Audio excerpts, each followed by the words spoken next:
kana lailan lam yakun kamilan dunal qamar wa kana nahar lam yakun kamilan dunasyam wa kana salami lam yakun kamilan duna ajbatukunna jami'an.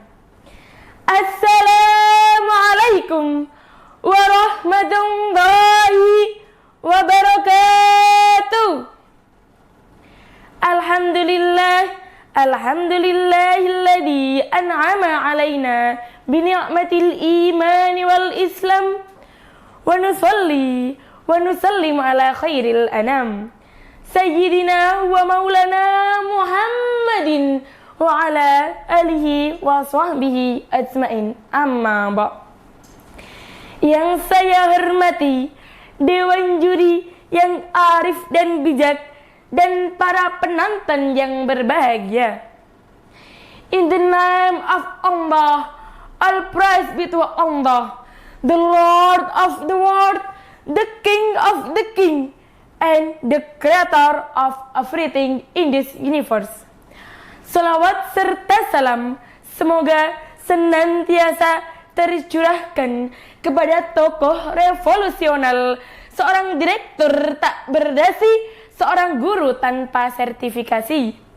Beliau adalah sang kekasih Allah, berpangkat Rasulullah, bertitel Habibullah.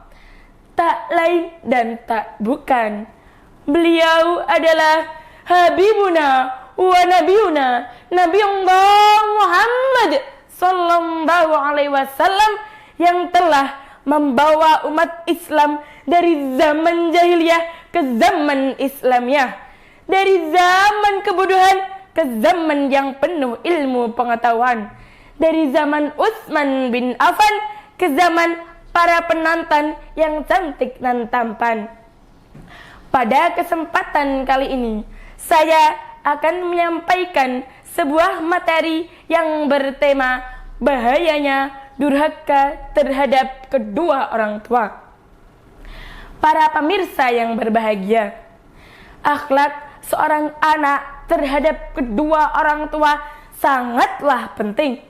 Percuma pintar, percuma tajir melintir, percuma terkenal, tapi ia durhaka terhadap kedua orang tua. Ironisnya, ketika mendengar anak muda zaman sekarang yang durhaka terhadap kedua orang tua, yang sukanya berpacaran, berjalan gerombolan, mabuk-mabukan, dan akhirnya pada tawuran. Ada sebuah kisah seorang pemuda yang bernama Alqamah.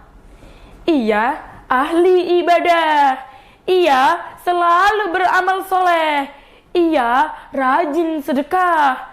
Tapi ketika sakaratul mautnya, ia tidak mampu mengucapkan la ilaha illallah. Kenapa? Kesalahan apa yang ia lakukan sehingga lafaz syahadat ia tidak mampu mengucapkan? Ternyata ia pernah menyakiti hati ibunya karena lebih mementingkan istrinya, sehingga ibunya tidak ridho dengannya. Sebanyak apapun sholatmu, sebanyak apapun puasamu, sebanyak apapun amalmu, itu tidak akan diterima di sisi Allah jika engkau durhaka terhadap kedua orang tua. Para pemirsa yang berbahagia, dikatakan dalam sebuah hadis yang berbunyi, An Abi Bakrata qala Rasulullah sallallahu alaihi wasallam, ala unabbiukum bi akbaril kabairi? Qalu bala ya Rasulullah. Qala al-isyraqu billah wa uququl walidain. Wa kana muttaqi'an fajalasa. Faqala ala muqullu zur ala wahsyatu zur. Wa ma zala yukarriruha hatta qulna laitahu sakata. Dari Abu Bakrah, ia berkata, Rasulullah sallallahu alaihi wasallam bersabda, maukah kalian aku kabarkan tentang dosa-dosa besar yang paling besar? Para sahabat menjawab, tentu ya Rasulullah. Beliau bersabda, yang pertama, menyekutukan Allah. Yang kedua, durhaka terhadap kedua orang tua.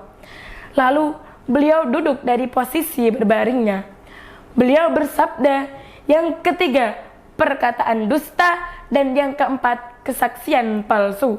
Beliau terus mengulanginya sampai kami berkata, seandainya beliau diam. Hadis riwayat Bukhari. Para pemirsa yang berbahagia, kita sebagai seorang anak seharusnya menghormati dan menyayangi kedua orang tua kita. Karena sesungguhnya ridho Allah itu terletak di ridho kedua orang tua. Dan murkanya Allah itu tergantung murkanya kedua orang tua. Sebelum saya menutupnya, marilah kita bersama-sama membaca doa kepada kedua orang tua kita sebagai bentuk rasa cinta kita kepada mereka. Allahumma firli dunubi wali walidayya. Allahumma firli dunubi wali walidayya. Warhamhuma kama rabbayani shaghira. Warhamhuma kama rabbayani shaghira. Sekian dari saya. Apabila ada salahnya, itu datangnya dari diri saya sendiri. Dan apabila ada benarnya, itu semata-mata datang dari Zat yang Maha Benar, yaitu Allah Subhanahu wa Ta'ala. Ungdir maqala wala tangdir maqala. Wallahul muwaffiq ila aqwamit thariq. Wassalamualaikum warahmatullahi wabarakatuh.